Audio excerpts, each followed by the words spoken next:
Hey guys, welcome back to my channel. Myself Prachi and होने वाली CM Prachi. Guys हमारे channel पे आपका बहुत बहुत स्वागत है। और आज की वीडियो में गाइस हम लोग डिस्कस करने वाले हैं इंक्वायरी बिफोर असेसमेंट। मतलब मैम, मतलब हम इंक्वायरी करने वाले गाइस, पर असेसमेंट से पहले ही कर लेंगे हम वो इंक्वायरी। ठीक है गाइस, तो चलो वीडियो को स्टार्ट करते हैं। Let's get started. गाइस इसकी पहले वाली वीडियो में हमने पढ़ा है असेसमेंट प्रोसीजर के बारे में। आई होप गाइस ये इसकी कनेक्टिंग वीडियो है और आप अच्छे से पढ़ रहे होंगे। कोई भी डाउट होता है तो गाइस हेजिटेट करने की जरूरत नहीं है, कमेंट सेक्शन है आप लोग के पास। ठीक है, देखो इंक्वायरी बिफोर असेसमेंट का मतलब क्या होता है कि हमको इंक्वायरी करना है पर असेसमेंट से पहले करना है। ठीक है, तो उसके लिए मैम क्या करना पड़ेगा, सबसे पहले तो सबसे पहले आपको एक नोटिस भेजना पड़ेगा। जल्दी से एक नोटिस उठाओ और भेज दो। 142 की 142(1) की एक नोटिस उठाना है और आपको भेजना है, जिसमें आप उनको बोलोगे, सुनो असेसी सुनो, तुम अपना रिटर्न चुपचाप सबमिट कर दो। असेसी बोलेगा मैं नहीं रिप्लाई करता, भाड़ में जा। ठीक है, उसको बोलेंगे सुनो एसएससी सुनो, तुम अपना अकाउंट्स और इन्फॉर्मेशन लेके हमारे पास आ जाओ। असेसी बोलेगा भाड़ में जाओ, मैं नहीं सुन रहा। गाइस हो सकता है कि वो ना सुने, हो सकता है वो सुन ले। अगर वो सुन लेगा तो बहुत अच्छी बात है उसके लिए, क्योंकि एक अच्छे एसएससी की यही क्वालिटीज है कि वो सारे सारे सारे नोटिस का जवाब देता है। तो गाइस हम उस नोटिस में चिल्लाएगा, नोटिस जोर जोर से चिल्लाएगा कि प्लीज असेसी रिटर्न फाइल कर दे, असेसी अकाउंट्स की इंफॉर्मेशन दे दे। ठीक है, देन पर्सन जो रहेगा उसको क्या करना रहेगा, पर्सन को उसको रिटर्न को फर्निश करना पड़ेगा with in time limit. Expire अगर होने से पहले, मतलब एक्सपायर होने से पहले उस इंसान को कर देना है रिटर्न फाइलिंग। ठीक है गाइस, उसके बाद हम क्या कर सकते हैं, नोटिस देने के बाद अगर आप जवाब देते हो या जवाब नहीं भी देते हो तो वो हमारी मर्जी। अगर हम चाहे तो बेस्ट जजमेंट असेसमेंट यहीं पे कर सकते हैं। इसके बाद भी हमारे पास ऑप्शन रहता है बेस्ट जजमेंट असेसमेंट करने का।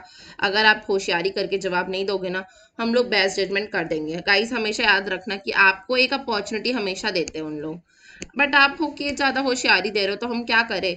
आपको बोल रहे कि नोटिस में रिटर्न भर दे, इंफॉर्मेशन ला दे, बट आप नहीं सुन रहे हो।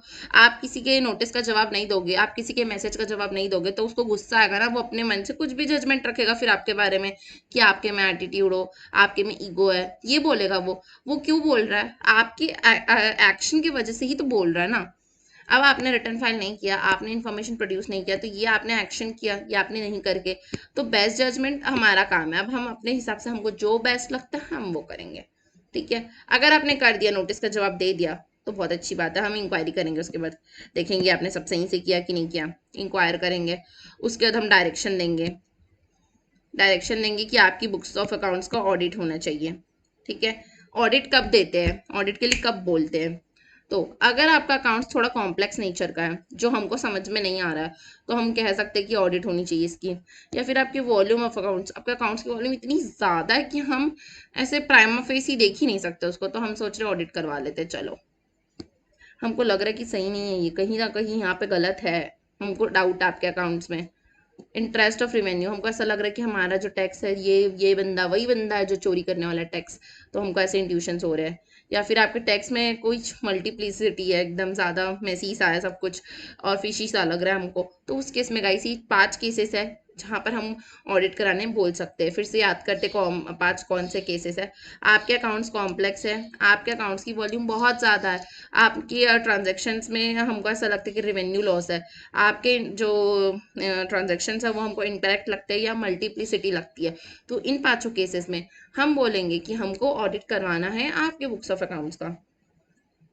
गाइज एक स्पेशल ऑडिट होती है जो कि सीए कर सकता है सिर्फ और सिर्फ, इसका नाम ही स्पेशल ऑडिट होती है। और ये ऑडिट करने के लिए उसके पास सिर्फ और सिर्फ 180 डेज रहते हैं और इसका डायरेक्शन भी उसको मिलता है, उसके हिसाब से उसको करना होता है। ठीक है गाइस, उसके बाद ऑडिट होने के बाद आपको फिर से एक अपॉर्चुनिटी ऑफ बीइंग हर्ड दी जाएगी। ठीक है, और उसके बाद फिर आपका केस जो रहेगा वो वैल्यूएशन ऑफिसर को भी दे सकते हैं हम लोग। कोई कोई केसेस में अगर हमको लग रहा है, सर्टन केसेस में अगर हमको ऐसा लगता है कि आपका जो वैल्यूएशन है वो सही नहीं है और हम चाहते हैं कि वैल्यूएशन ऑफिसर आपका अकाउंट सही से देखे, तो हम उसको रेफर कर सकते हैं कि वैल्यूएशन ऑफिसर आप देखिए इनके केस को। तो फिर अगर वो प्रॉपर्टी वगैरह होगा तो उसका एफएमवी वगैरह देखता है, देखेगा कि आपने क्या क्या करेक्टनेस है कि नहीं आपके अकाउंट्स में। ठीक है, सारे एविडेंस को गैदर करेगा जो भी लग रहा है उसको। ठीक है, अगर आप नॉन कॉर्पोरेट हुए, मतलब आप एक कंपनी नहीं हुए, उसके अलावा कोई होते तो आपका तो सीधा बेस्ट जजमेंट कर देंगे हम, ज़रूरत ही नहीं इतना चोचला का, बेस्ट जजमेंट कर देंगे हम, ठीक है। और अगर आप कंपनी हो तो ये साथ तामझाम कर रहे हैं आपके लिए, तो उसके बाद आपको रिपोर्ट देंगे हम 6 महीने के अंदर। मतलब जो वैल्यूएशन ऑफिसर रहता है उसको अनलिमिटेड टाइम नहीं दे सकते हम, उनके पास सिर्फ और सिर्फ 6 मंथ है जिसके अंदर उनको वैल्यूएशन करके देना है हमको। उसके बाद ये रिपोर्ट जो रहेगी वो एओ को मिल जाएगी। एओ लेने के बाद एक अपॉर्चुनिटी फिर से आपको देगा।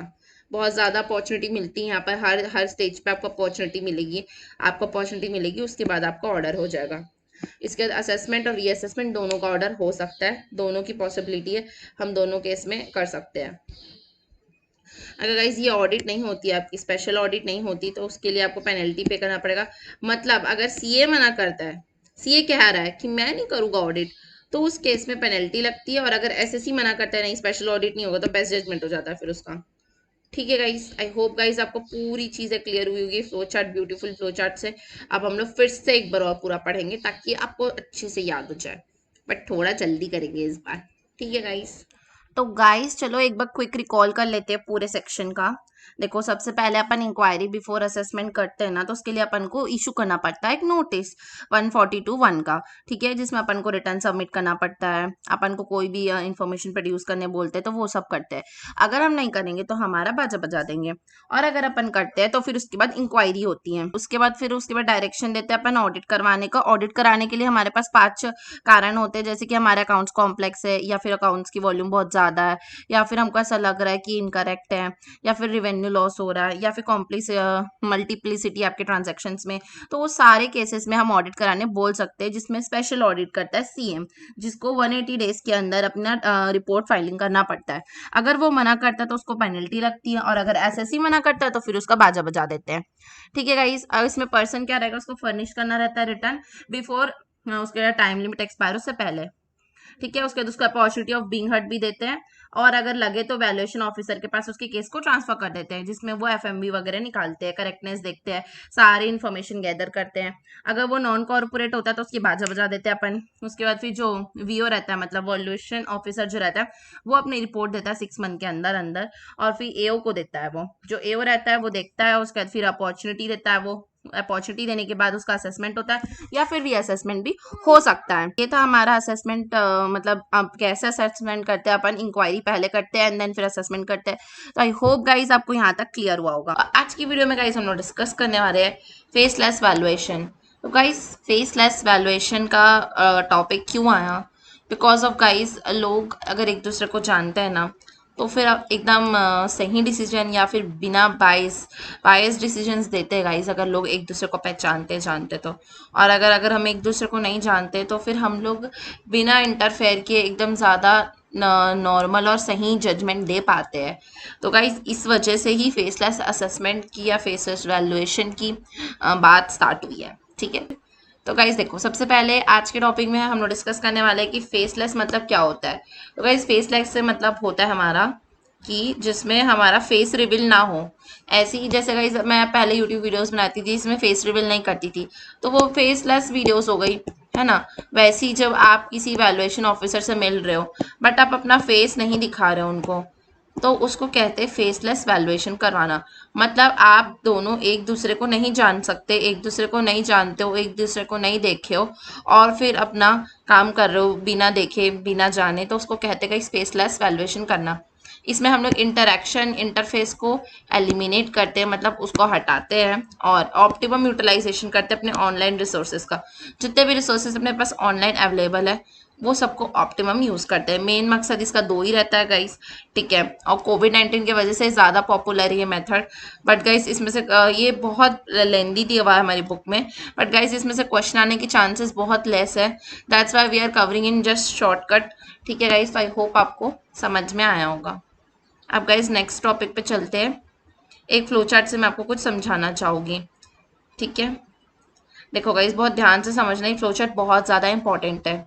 सबसे पहले फ्लो चार्ट में ये है कि आप एसएससी हो, ठीक है, एसएससी हो आप, ठीक है। आपने रिटर्न फर्निश किया या नहीं किया, दो बातें हो सकती हैं गाइस। अगर आप बहुत अच्छे हो तो आप क्या करोगे, रिटर्न फाइल कर दोगे, और आपके बाद उसके बाद आपके पास चांसेस है कि आपके पास इंटीमेशन का कोई लेटर आ सकता है, ठीक है। अगर गाइस आपके पास इंटीमेशन का कोई नोटिस आता है, ठीक है, तो आप उसका रिप्लाई दोगे या नहीं दोगे, ये भी दो बातें हो सकती है। अगर आप दे दिए रिप्लाई तो फिर आपका स्क्रूटनी असेसमेंट हो सकता है, और नहीं तो फिर आपका रेगुलर असेसमेंट भी हो सकता है, ठीक है। बट गाइस अगर आपने रिटर्न ही नहीं भरा तो आपका नोटिस आएगा। नोटिस जो आएगा उसके बाद फिर आपको रिटर्न भरने का ऑप्शन दिया जाएगा कि अभी आप रिटर्न भर दो। मतलब एक बार पनिशमेंट देने के बाद बोलते हैं ना कि चलो ठीक है, पनिशमेंट कम कर देंगे अगर आप अगली बार से नहीं करोगे तो, ठीक है। तो नोटिस आने के बाद अगर आप रिटर्न भर देते हो तो फिर आपको नॉर्मल की तरह ट्रीट किया जाएगा और आपको इंटीमेशन दिया जाएगा। देन आपको फिर नोटिस आ सकता है, उसका रिप्लाई दोगे आप। फिर अगर दे दिए तो आपका स्क्रूटनी होगा, नहीं तो रेगुलर असेसमेंट होगा, ये सेम सेम हो जाएगा।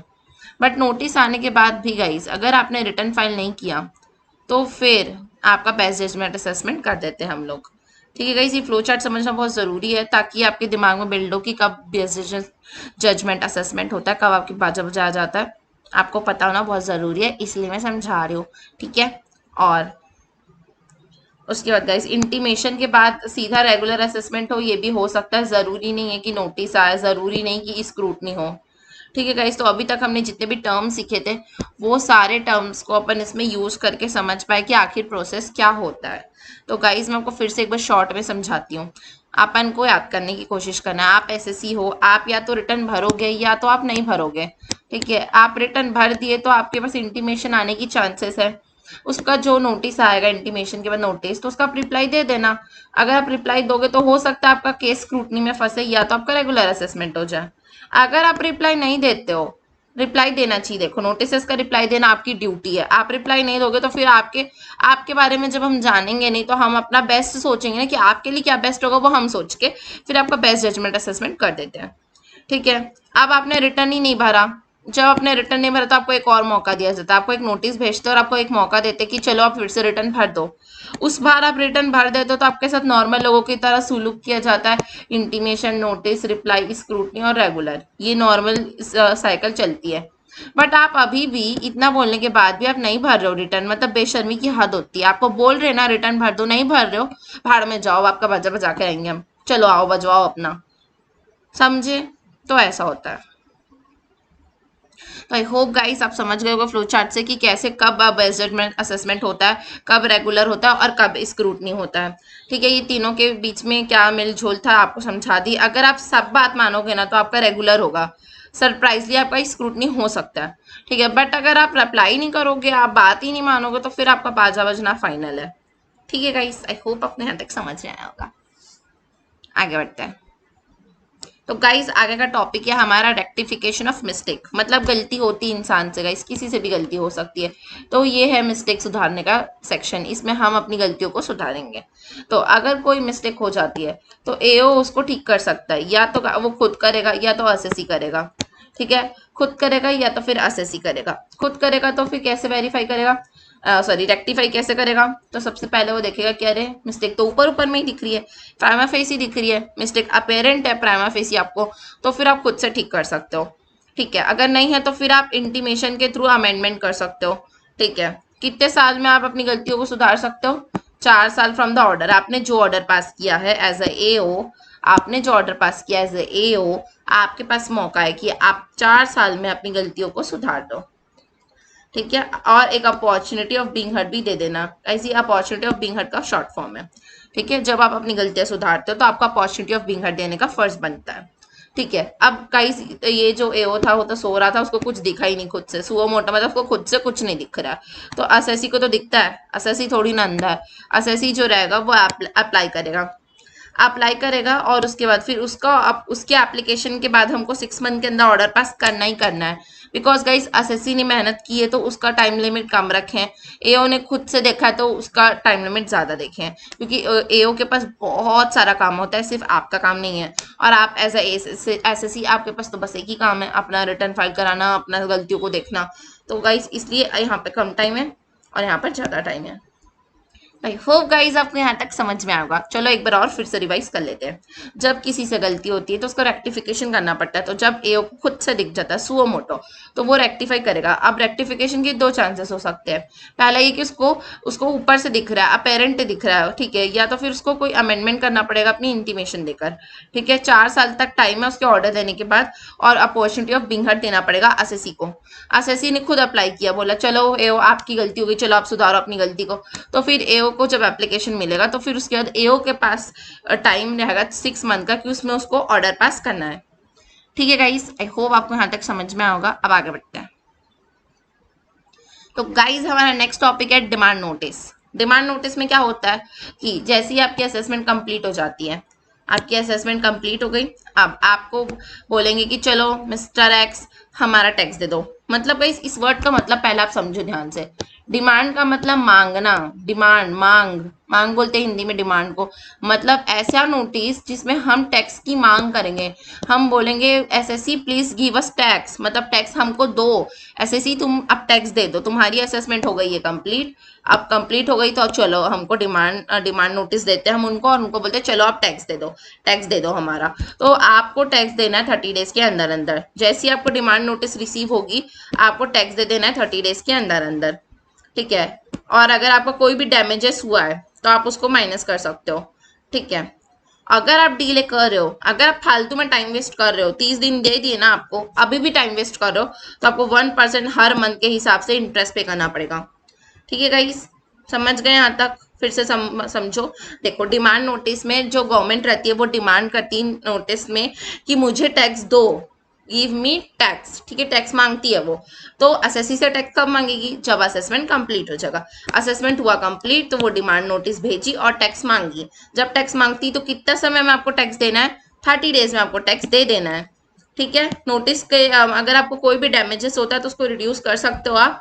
और उसके बाद अगर गाइस आप नहीं दे रहे हो, आप 30 डेज में नहीं दे रहे हो, तो फिर हर हर हर हर मंथ के हिसाब से आपको 1% का इंटरेस्ट पे करना पड़ेगा, ठीक है, इंटरेस्ट पे करना पड़ेगा।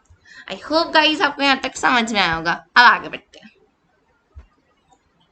तो गाइस बहुत ज़्यादा इंटरेस्टिंग टॉपिक पढ़ने वाले हैं हम लोग, जो कि एकदम एक्सट्रीमली इंटरेस्टिंग टॉपिक है, आपको बहुत मजा आएगा। ठीक है गाइस, तो चलो वीडियो को स्टार्ट करते हैं। Let's get started. देखो, dispute resolution panel, dispute resolution panel, इसका नाम शॉर्टकट में हम लोग बोलते हैं DRP. DRP, dispute resolution panel. तो चलो गाइस डीआरपी के बारे में समझते हैं। डीआरपी जो होता है ना, स्पेशली एनआर के लिए बनाया गया। ये कॉन्सेप्ट जो है ना, ये स्पेशली एनआर के लिए बनाया गया है और फॉरेन कंट्रीज के लोगों के लिए, ठीक है। बट गाइस अपन को अप्लाई करना है और डीआरपी आज सीखना है। बहुत ज़्यादा इंटरेस्टिंग टॉपिक है गाइस, आपको बहुत मज़ा आएगा। देखो इसमें ना आपको बहुत सारी चीज़ें नहीं पता चलेगी, जो आपको अभी तक सिर्फ नाम में पता होगा ना, वो आपको असली में अच्छे से समझ में आ जाएगा। एकदम ध्यान से समझना। देखो क्या होता है, कहानी सुनना, ठीक है, कहानी सुनाऊंगी मैं। ए हो रहता है, एक बार ना क्या होता है, एक एनआर आता है और ना ऐसे करके बैठे रहता है, कुछ काम वाम नहीं करता है। तो उसे पूछते हैं एनआर तुम काम क्यों नहीं कर रहे हो?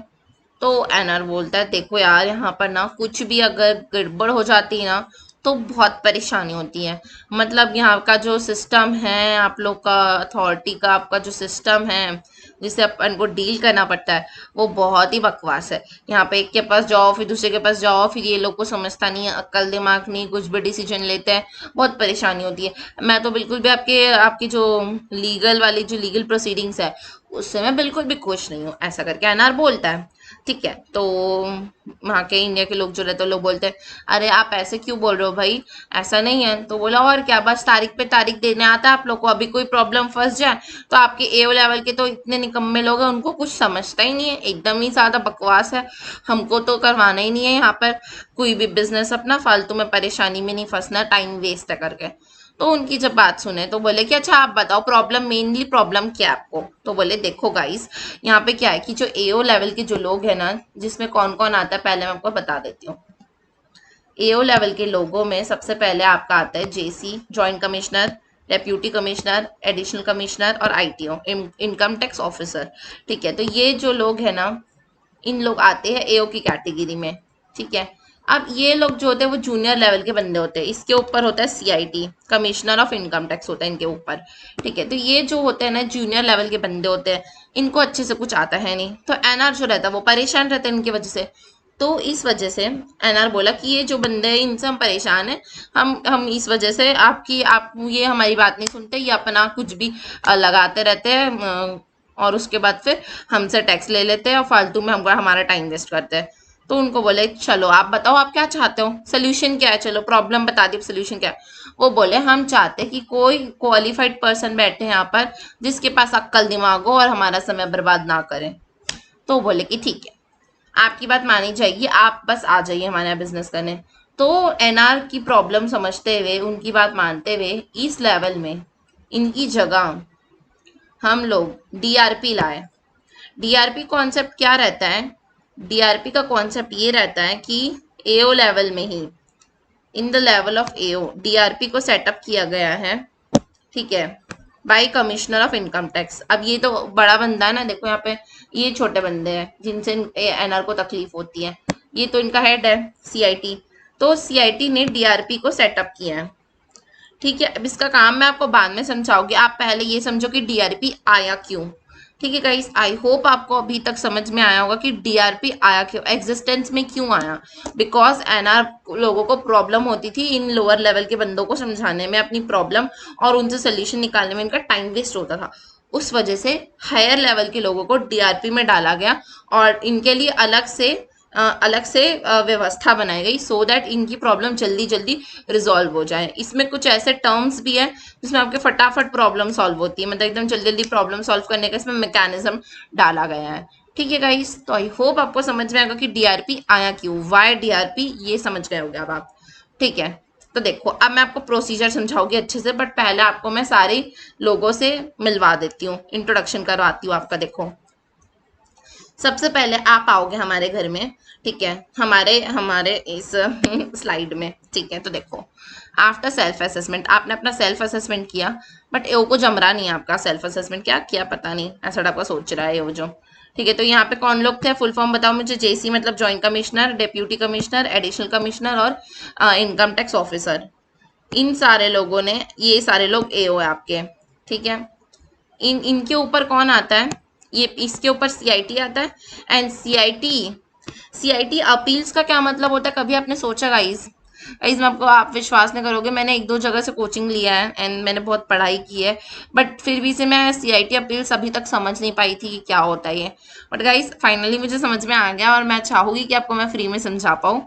तो सुनो गाइज अच्छे से, जब हम लोग को सीआईटी के ऑर्डर से तकलीफ होती है, when we are aggrieved with order of CIT, we go for CIT appeals।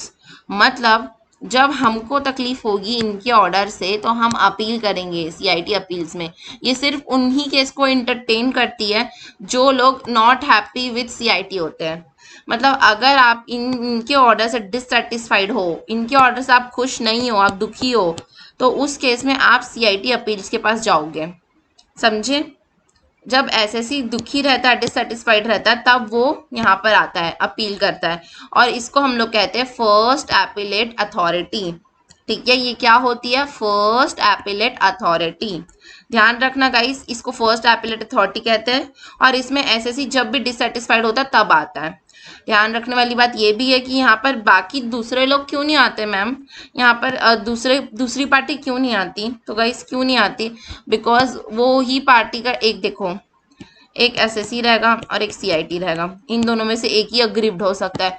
अगर ये अग्रीव्ड रहेगा तभी तो ये जाएगा ना, ये क्यों जाएगा, ये तो ऑर्डर पास किया, खुद ऑर्डर पास किया, तो खुद तो नहीं जा सकता। इसलिए हमेशा एसएससी ही जाता है अपील्स में, सीआईटी अपील्स में। और ये क्या है, फर्स्ट अपीलेट अथॉरिटी। एमसीक्यूज में क्वेश्चन आ सकता है इसकी, क्या है फर्स्ट अपीलेट अथॉरिटी, तो आप बताना उनको कि CIT appeals is our first appellate authority, ठीक है गाइस। तो आपको यहाँ तक फ्लो चार्ट समझ में आ गया होगा, आई होप सो, ठीक है, बहुत डिटेल में। एंड देन अपन ये भी, इसका फंक्शन बाद में पढ़ेंगे, पहले मैं बाकी मेहमानों से आपको मिला दूँ। देखो फिर क्या होता है, जब सीआईटी अपील्स ऑर्डर करती है ना, तो कभी कभी ऐसा होता है कि हम खुश नहीं है सीआईटी अपील के ऑर्डर से, तो हम जाते हैं आईटीएटी के पास। ये कौन है? इनकम टैक्स का एपिलेट ट्रिब्यूनल है, ठीक है, एपिलेट ट्रिब्यूनल है, आईटीएटी। इसका नाम और मतलब समझना बहुत जरूरी, नहीं तो जिंदगी भर कंफ्यूज रहोगे, ठीक है। और रटना तो है ही नहीं मेरी क्लास में कुछ भी चीजें, तो ध्यान से समझो। देखो, आईटीएटी का मतलब होता है इनकम टैक्स का एपिलेट ट्रिब्यूनल, मतलब यहाँ पर आपका एपिलेट ट्रिब्यूनल है, मतलब ये ट्रिब्यूनल मान लो आप इसको, तो ये एपिलेट ट्रिब्यूनल हो गया आपका। ये फर्स्ट रहता है तो ये सेकेंड एपिलेट अथॉरिटी है। ये इससे बड़ी है, ऑब्वियस सी बात है, ये बड़ी है इसलिए ऊपर है। जैसे जैसे बढ़ते जाते हैं वैसे वैसे ऊपर जाता है, ऐसे पेड़ रहता है ना, वैसे बनता है इनका डायग्राम। ठीक है गाइस, तो यहाँ पर कौन कौन आ सकता है? देखो गाइस, यहाँ पर सिर्फ और सिर्फ एसएससी आएगा। मैंने आपको लॉजिक बताया उसका, क्यों आएगा एसएससी सिर्फ, बिकॉज वही अग्रीव्ड हो सकता है, क्योंकि इन्होंने तो ऑर्डर पास किया है ना, ये क्यों अग्रीव्ड होंगे? ये नहीं आएंगे इसलिए, ठीक है। तो अब यहाँ पर तो कोई भी अग्रीव्ड हो सकता है। मैम दोनों में से दोनों कैसे अग्रीव्ड होगी? देखो गाइस, समझ लो यहाँ पे सीआईटी का ऑर्डर था, उसमें कह दिया कि आप गलत, मतलब एओ मतलब एसएससी जो है वो गलत है, मान लीजिए एसएससी ने रॉन्ग टैक्स कैलकुलेट किया, ऐसा ऑर्डर पास किया इन्होंने। एसएससी यहाँ जाके ऑर्डर कर दिया, अपील कर दिया, आई एम सॉरी, अपील किया, तो बोल दे कि हाँ एसएससी सही है, एओ गलत है, ये गलत है और ये सही है, ये ऑर्डर पास हो गया। तो अब यहाँ पर आईटीएटी में तो ये भी जा सकता है ना, ये बोल सकता है नहीं नहीं सीआईटी अपील्स ने गलत निकाला है, सीआईटी अपील्स ने जो डिसीजन दिया वो गलत है, एओ गलत है, एओ गलत नहीं, आई एम सॉरी गाइस, एओ नहीं, एसएससी गलत है, एसएससी गलत है, एसएससी गलत है करके एओ रट लगा सकते हैं यहाँ पर, ठीक है। और एसएससी तो लगा ही सकता है, अगर यहाँ पर बात नहीं मानी गई, यहाँ पर समझ लो बोला एसएससी गलत है, यहाँ पर भी बोल दिया एसएससी गलत है, तो एसएससी फिर जा सकता है आईटीएटी के पास। एसएससी के पास राइट है कि वो आईटीएटी पास जाएगा, अपना केस दाखिल करेगा वहां पर, अपना केस की सुनवाई करवाएगा वहां पर, ठीक है। तो यहाँ पर एसएससी और एओ दोनों जा सकते हैं, बट यहाँ पर सिर्फ और सिर्फ एसएससी जा सकता है। आई होप गाइस आपको प्रॉपर लॉजिक के साथ सब कुछ समझ में आया होगा। अब अगर इन दोनों में से कोई भी दुखी है, मतलब डिससेटिस्फाइड है, उनकी अपील नहीं मानी गई और उन लोग खुश नहीं, इन दोनों में से कोई भी, तो दोनों के पास राइट है कि वो लोग हाई कोर्ट जा सकते हैं, और हाई कोर्ट के सुप्रीम कोर्ट भी जा सकता है। ये लास्ट बेंच होती है, इसके बाद आपको, आप ये जो बोल दिया वही मान लिया जाता है, इसके बाद अब आपका कोई बात नहीं सुनने वाला। इतने सारे लोग सुन चुके हैं आपकी बात, इतने सारे लोग गलत नहीं हो सकते, सुप्रीम कोर्ट जो बोल दिया फाइनल हो जाता है। तो आई होप गाइस आपको ये वाली जो ट्री है वो समझ में आया होगा कि कैसे ये ट्री बढ़ता है, कैसे डिसीजन माना जाता है, और हर एक टर्म्स और उसका मतलब, कौन जा सकता है कौन नहीं जा सकता, कौन क्यों नहीं जा सकता, सब कुछ समझ में आ गया होगा। ठीक है गाइस, अब अपन जो मेन टॉपिक है अपना डीआरपी वो पढ़ते हैं, ठीक है, देखते चलो। तो क्या हुआ, डीआरपी के लिए एनआर ने बोला ना, तो अब क्या किए, डीआरपी कैसे सेटअप हुआ ये बताती हूँ मैं। डीआरपी क्यों आया ये तो समझ गए ना, अब डीआरपी सेटअप कैसे हुआ ये समझो। डीआरपी ऐसे सेटअप हुआ कि जो एओ लेवल के बंदे हैं उनको हटाने के लिए डीआरपी सेट किया अपन ने बाय सीआईटी ने किया। अब क्या करते हैं, इन लोगों को ना बेरोजगार ना हो, मतलब अनएम्प्लॉय ना हो करके, इनको क्या बोलते हैं, तुम ऐसा करो, तुम एक ड्राफ्ट बना दो, तुम्हारे हिसाब से क्या ऑर्डर होना चाहिए, एक ड्राफ्ट ऑर्डर बना के मुझे सेंड करो। सीआईटी ने बोला कि तुम ऐसा करो, तुम वेल्ले लोग इधर आओ और जाके ड्राफ्ट ऑर्डर बनाओ, मतलब जो भी केस आता है ना उसका एक ड्राफ्ट ऑर्डर तुम्हारे हिसाब से क्या बनना चाहिए वो तुम बना के हमें दो, ठीक है। हम उसको देखेंगे, हम उसको रिव्यू करेंगे, रिव्यू करके देखेंगे, और उसके बाद हम आपको डायरेक्शन देंगे, ए वो सुन ऐसे नहीं ऐसे होगा, सुन ऐसे नहीं ऐसे होगा, उसको डायरेक्शन देंगे, और उसके बाद अपना ऑर्डर को पास कर देंगे डायरेक्शन देने के 1 महीने के अंदर अंदर, ऐसे नहीं कि कभी भी कर रहे हैं, ठीक है। डायरेक्शन जैसी हम एओ को देंगे, हम 1 महीने के अंदर अंदर आपको डायरेक्शन के ऑर्डर पास कर देंगे। शुरू से एक बार और बता रही हूँ मैं, डीआरपी जो रहेगा वो अपने बच्चों को, ये रेन के बच्चे, इन बच्चों को बोलेगा तुम ऐसा करो, ड्राफ्ट बना के दो अपने ऑर्डर का, तुम्हारे हिसाब से क्या होगा उसका एक ड्राफ्ट बना के दो। ड्राफ्ट बनाने के बाद हम उसको रिव्यू करेंगे, रिव्यू करने के बाद हम बताएंगे तुमको कि कैसे तुमको चेंज करना है, क्या तुमको चेंज करना है, कैसे करना है। उसके बाद हम ये रिव्यू के 1 महीने के अंदर अंदर ऑर्डर पास कर देंगे, ठीक है। इस जो डीआरपी है वो और क्या क्या कर सकती है अब आपको बताना चाहूंगी मैं। सबसे पहले ये रिव्यू करेगी, मतलब देखेगी, हो सकता है कि इनके हिसाब से आपकी 10 रुपीज टैक्स लायबिलिटी इनके हिसाब से 20 हो जाए, तो एनहांस करने का हक है। ऐसे नहीं है कि आप बोल दिए कि नहीं मैम मेरा तो टैक्स लायबिलिटी जितना था आपको उसको रिव्यू करना था, आप ज़्यादा क्यों देख रहे हो, आप मार्क्स बढ़ाने के बारे में कम करने के बारे में क्यों सोच रहे हो, ऐसे करके जब अपन रीचेकिंग में डालते तो अपन सोचते हैं ना कहीं कम ना हो जाए, हमारे मार्क्स कहीं कम ना हो जाए। वैसे ही जब टैक्स लाइबिलिटी के लिए डालते तो कहीं हम ये सोचते कहीं ज़्यादा ना हो जाए, हमारी लाइबिलिटी कहीं ज़्यादा ना हो जाए, है ना। तो यहाँ पर सबसे पहले वो रिव्यू करेगा, देन वो देखिएगा कि एनहांस तो नहीं हो रहा कहीं पर, देख सकता है मतलब, या फिर वो बोलेगा बकवास केस, चल हटा इसको, सेट असाइड कर देगा, बकवास है हटाओ चलो। या फिर 9 मंथ ऑर्डर फ्रॉम ड्राफ्ट, अगर वो ऑर्डर नहीं पास किया तो 9 मंथ के अंदर अंदर जो ड्राफ्ट ऑर्डर है वही फाइनल ऑर्डर मान लिया जाएगा। मतलब जहाँ पे ड्राफ्ट लिखा है उसको इरेज करेंगे ब्लैक स्पेस दबा के, और वहाँ पे ड्राफ्ट को फाइनल करेंगे और पास कर देंगे ऑर्डर। मतलब अगर डीआरपी ने ध्यान नहीं दिया या फिर डीआरपी ने कुछ नहीं कहा तो उस केस में ड्राफ्ट ऑर्डर को ही फाइनल ऑर्डर मान लिया जाएगा। तो आई होप गाइस डीआरपी के आपका 100% कॉन्सेप्ट क्लियर हो गया होगा। ठीक है गाइस, ये थोड़ा इंपॉर्टेंट है, आ भी सकता है एग्जाम में, इजी भी है और मैंने बहुत अच्छे से एक्सप्लेन किया है, तो आप अच्छे से एग्जाम में लिख के आइएगा। अगर गाइस आपको कोई भी डाउट होता है तो वीडियो को एक बार दो बार देखिए और उसके बाद फिर आप कमेंट बॉक्स में हमें से डाउट पूछ सकते हो।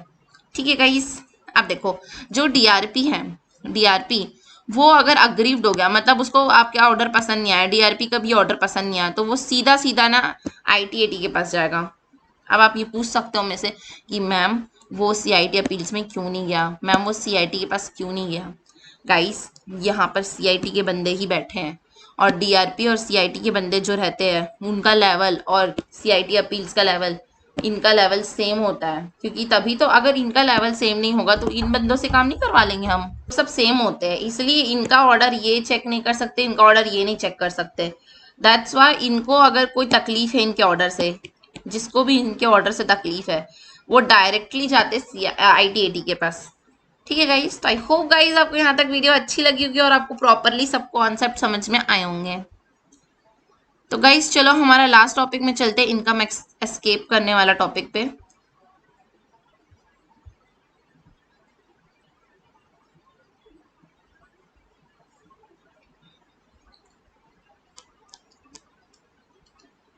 तो गाइस चलो वीडियो को स्टार्ट करते हैं।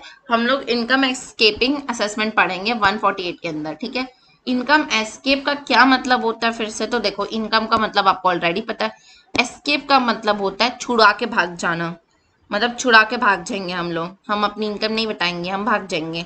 ठीक है, तो हम अपनी इनकम को छुपा रहे हैं, हम अपनी इनकम से भाग रहे हैं, हम नहीं बता रहे कि ये हमारी इनकम है। ठीक है गाइस, तो जब ऐसा केस होता है तो हम उसके लिए रीअसेसमेंट की प्रोसीडिंग चालू करते हैं। ठीक है, इसमें अपन इंक्वायरी करते हैं और असेसमेंट करते हैं। सबसे पहले क्या होता है, आपका केस सबसे पहले स्क्रूटनी में फंसता है, स्क्रूटनी में आप फंस गए तो उसके बाद हो सकता है वो कंक्लूड हो जाए या तो वो ना भी हो सकता है कुछ ना पता चले आपके बारे में, हो सकता है सब कुछ पता चल जाए आपके बारे में।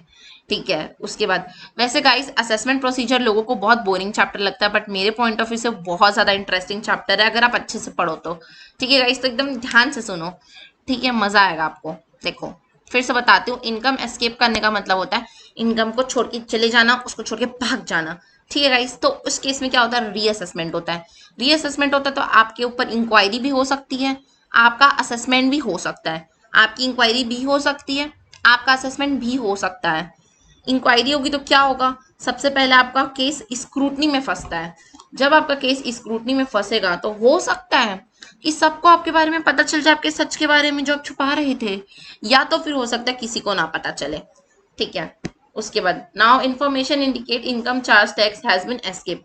उसके बाद अगर कोई इन्फॉर्मेशन मिलती है कि आपने इनकम को चोरी की है, आपने इनकम को छुपाई है, तो उसके बाद शो कॉज नोटिस भेजा जाएगा आपके पास।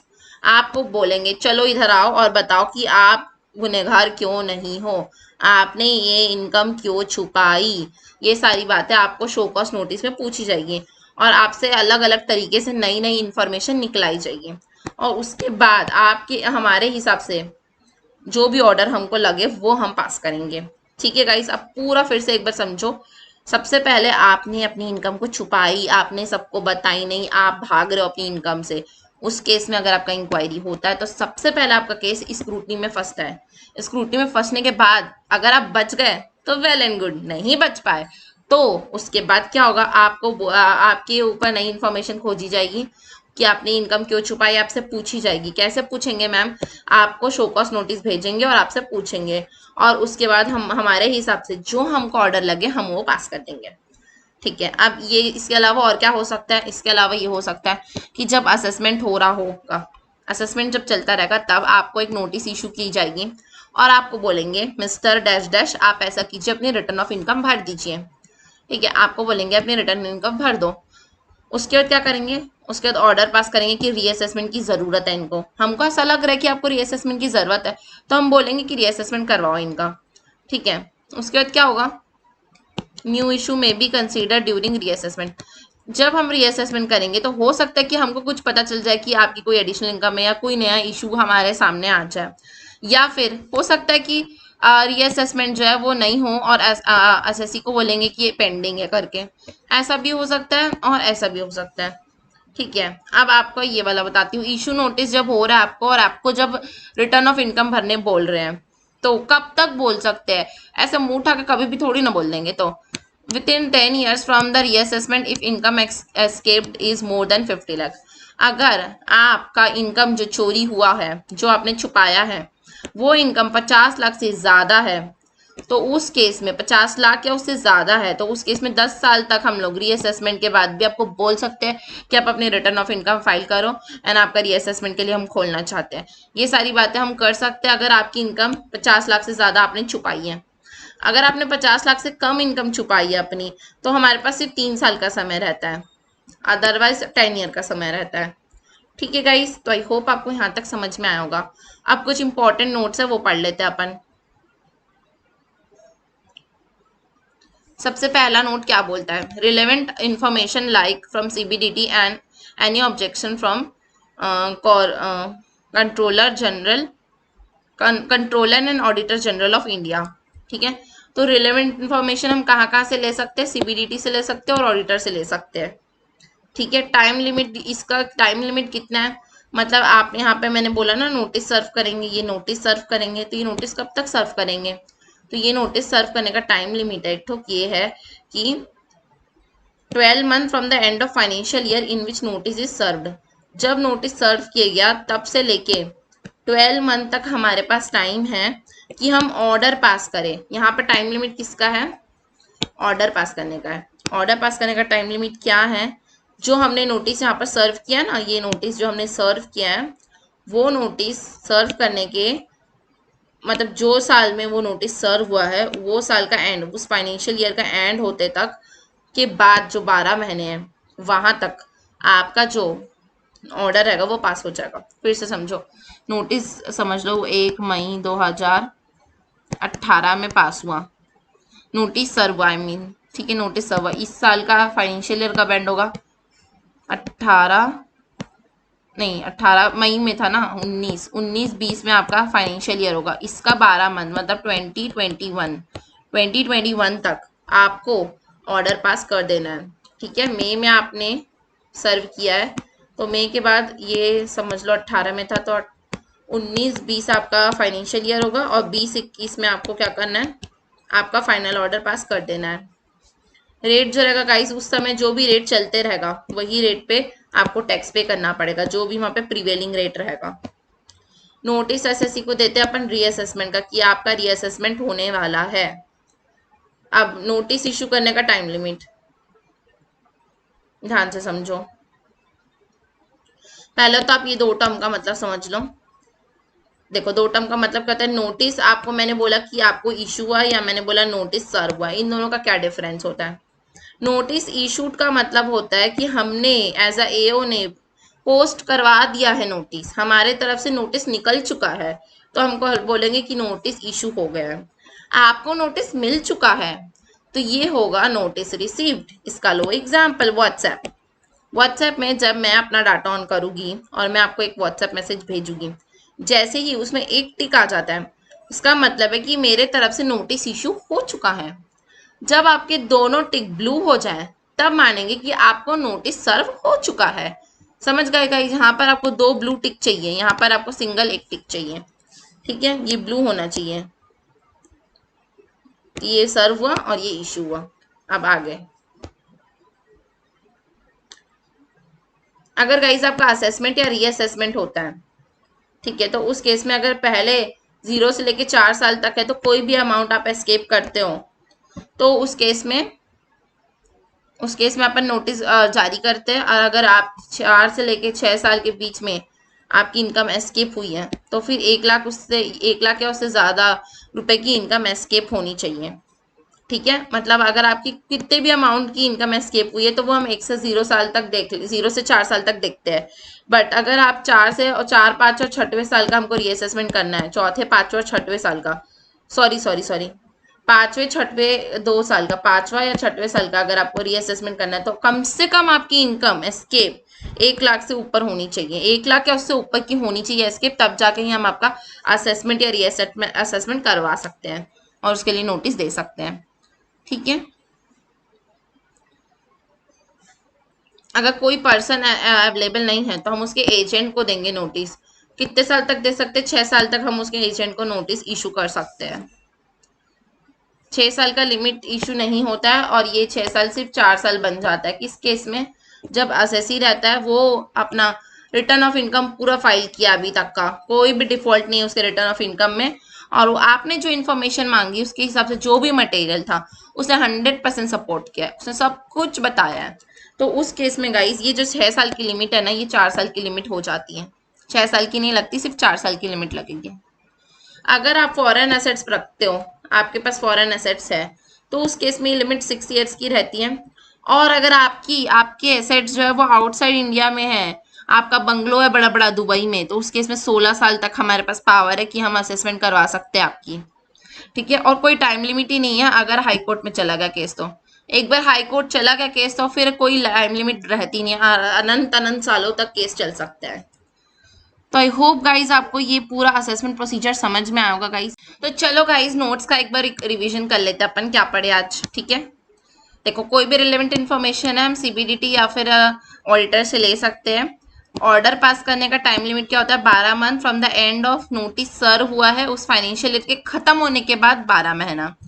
रेट ऑफ टैक्स जो प्रीवेल होगा वही चलता है। नोटिस असेसमेंट का अपन को देना पड़ता है एसएससी को। सर्व और इशू का क्या मतलब होता है? Normal 1 tick on WhatsApp is issued, double tick and blue is equal to served.